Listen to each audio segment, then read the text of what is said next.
Hey TLA team, it's Jeff coming at you here on Wednesday and currently in Dallas, Texas for a division manager meeting. So I want to kick off our weekly TLA prep, and this is going to be short and sweet because I'll see all of you this weekend for our monthly prep. So a couple thoughts in particular order actually. Number one, prep details. Please make sure you're checking your emails for all the details of arrivals, to-dos, hubs, all that's laid out pretty clearly. And between the email and your district manager, your respective district manager, you should be able to set up all arrivals, expectations, be there dressed to impress. I'm really looking forward to our prep. Our first one of the year is always my favorite because we set the tone, we set TLA in motion, we hit you with some big topics from Cutco, personal, of course, financial, and then really what we're doing is we're really setting the tone and setting things off as far as what we're learning, how we're learning, and what we're doing to prepare not just your personal skills, but your Cutco skills, surging also into our upcoming SLC push. So that's the first thing. Check the prep details. There's also a picture I just sent on our TLA webpage with the arrivals. Arrivals for next level group will be 7:30 a.m., starting at 7:30 a.m. at the respective hubs, and then starting at 1:30 p.m. for all first years, first thing. Second, right after this, you'll be working on drill for skill. So let's just be prepared to have a really strong drill for skill on both the approach of the personal recruiting script and of course the objections, which your managers will have already gone through the key objectives of the approach.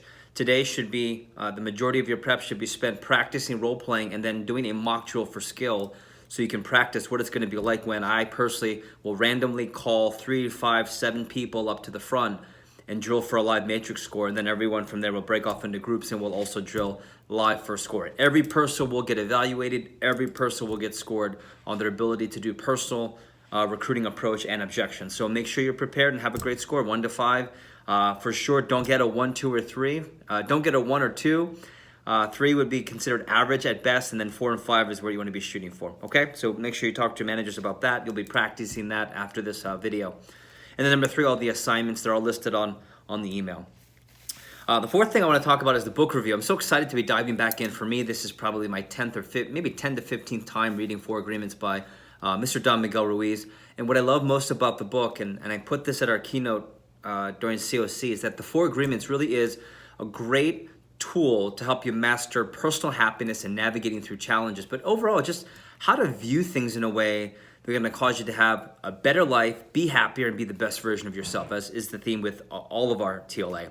So as you dive in today, at the end of this event, you'll be diving into the first 2 agreements, which are be impeccable with your word, and of course, not taking things personally. And I think it's going to be a great segue because at the prep this Saturday, you'll be responsible for the rest of the book, and we're going to facilitate some really strong book review questions. So for those of you that are winging it and not doing the full event, we'll be able to know based on the questions we're asking whether you read the book or not. In fact, your managers will probably be able to know today whether or not you really got into the book or not.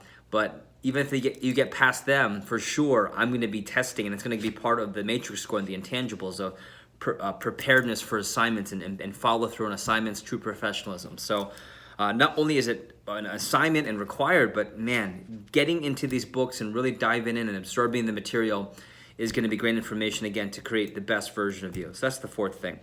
Last 2 things, I was traveling a lot this week, and on the plane, I tried to empathize and put myself back into the role of a first or second or third year next level first year TLA member. And so I came up with a list of things that if I were in TLA right now, if I could talk to my 19-year-old self, as Mr. Bromwood says in Clearwater, I would tell my 19-year-old self to focus on the following if I were a first year management candidate or a leadership academy member. Number 1, I would focus on getting all details of school buttoned up, right? Including exams, syllabi, schedule, and being able to put that directly into the planner and do exactly word for word to the T what Micah Bromwood's covered at COC, and that's put your big, your middle, and your small rocks into your planner. And I would just make sure that's out, because I know sometimes when we transition into the first part of school, especially if you're a freshman or if you're involved in something like a fraternity, Greek life, fraternity, sorority, sports, it's easy to get enamored and really caught up in the fun or the new, the variety of back in school and having different responsibilities or lack thereof. And I think it's so important to get buttoned up quick so you can have your cake and eat it too, as we say it. And the second thing I would say focusing on is power hour. In fact, I just got off a really great conference call with the #1 division manager in the company from Chicago.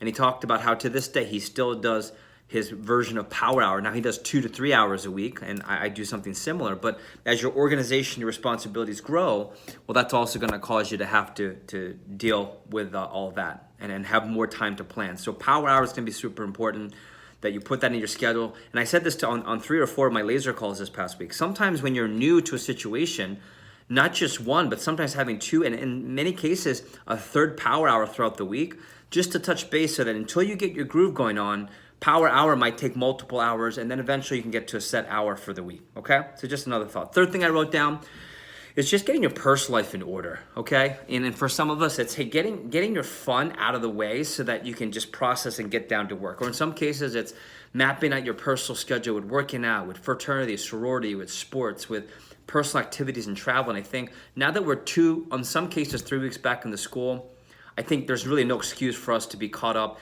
and disorganized. In fact, I talked to 3 people this morning on two laser calls this morning, and 3 or 4 others this past week, where a big common theme was, I just need to get back to my planning. I know I've gotten away from it, and it's causing really, I call it unnecessary stress, effort, and energy. And we don't want to expand any of that, especially as true TLA members, as best version of ourselves, and as really smart business people, which we'll talk about all through TLA. Smart business people don't expand and unnecessary emotion, energy on things that they can control and frankly control and organize and master through TLA. Okay? And then the last thing I wrote down is getting active in an office. Get vectorized, if you will. Get Cutco culture in you, whether you're participating on laser calls, if you're long distance. I think of our Boston crew, our Indiana crew. I think of our out-of-area crew, out of state. Maybe it's laser calls with your manager, and then also those of you that are getting calls with me. Getting vectorized in an office, getting involved in the weekly Wednesday and Sunday team meetings and phone jams, or whatever version that is for you. And if you're an assistant manager or a next level member, what your involvement is with your edge plan and how you're getting involved in an office. And I would say after this prep, after Labor Day, after holiday, after kickoff of football season, fraternity and sorority recruitment has pretty much come to a kind of a more of a not to an end, but the heat of it is over. I just think there's really zero excuse for anyone in TLA, a smart business person in training, TLA member, to be overwhelmed at this point. And if you are, it takes coaching.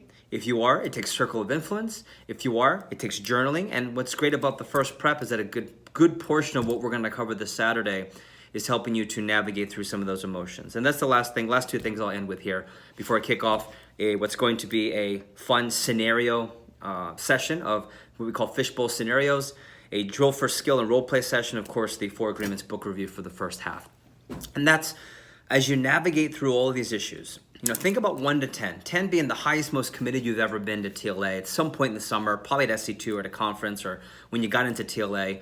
That 10 represents the highest emotional state, the best of the best, the good of the good, the man, I'm here forever kind of feeling. And then 1 represents I'm out of here.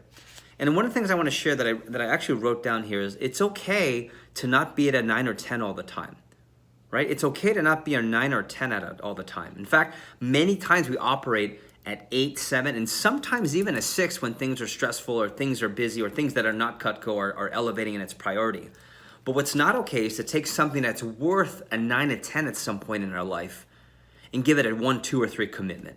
Okay, so what I mean by that, our family, our significant others, our best friends, if they truly are close family members, friends, significant others, at some point in your life, multiple and hopefully oftentimes, you're seeing them at an 8, 9, and 10, and you're viewing the relationship as a 9 or 10. Your excitement for your communication and time with the family or the loved one or that best friend is a 9 or 10. But sometimes family and significant others and best friends, sometimes they drive you crazy. And the priority or the excitement might drop to an 8 or 7 and sometimes a 6. But never, especially if it's your family, never, especially if it's someone who means something to you, never if it's your best friend, do you give them a 1, 2, or 3 commitment. Meaning you still do the things to maintain a positive, great relationship. And that's what I feel about Cutco. This is the time of the year where naturally, and we're going to talk about this all on Saturday, naturally, your point level of excitement, if you're not involved in an office, should psychologically drop between 1 and 3 points, from a 9 to a 6, from a 10 to an 8. And I think that's okay, and I just want to address that it's natural to be in that type of a situation.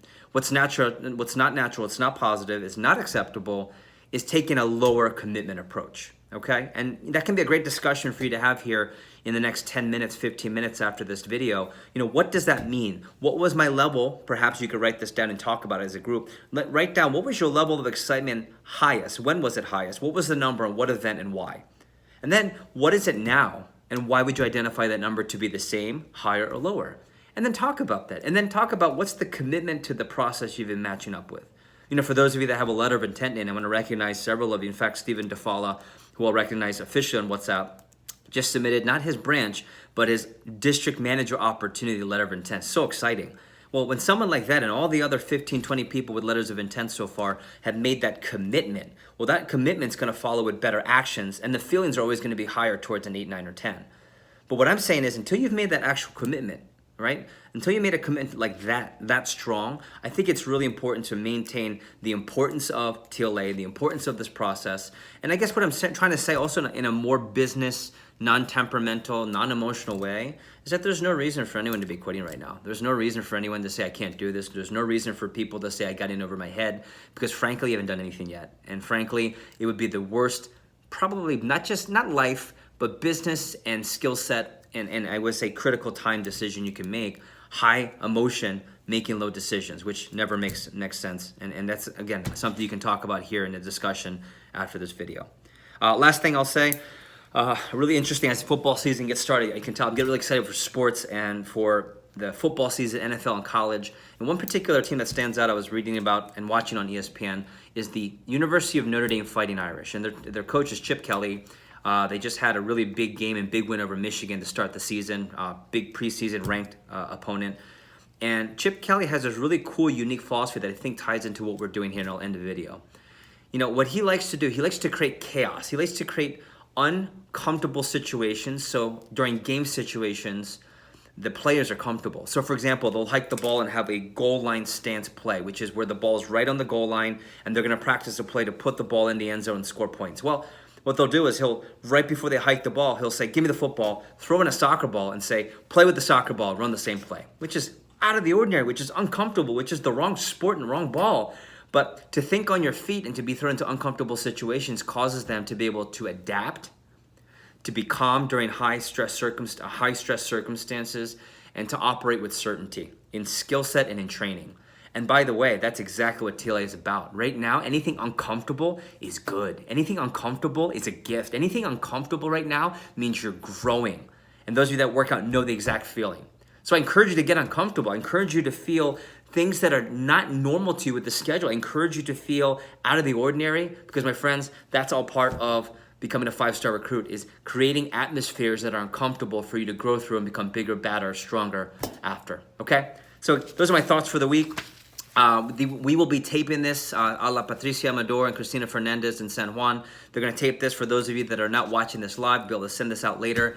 And we're really excited for a great session today, a role-playing drill for skill prep and book review. And then Saturday, first prep of TLA 2018, this coming Saturday at Tallahassee, Fort Lauderdale Pilot. We'll be in San Juan, Puerto Rico, and we'll be in Tampa, Florida. And of course, all of our wonderful TLA members across the country remote. We'll talk to you guys soon. Can't wait to catch up. Thanks, everybody.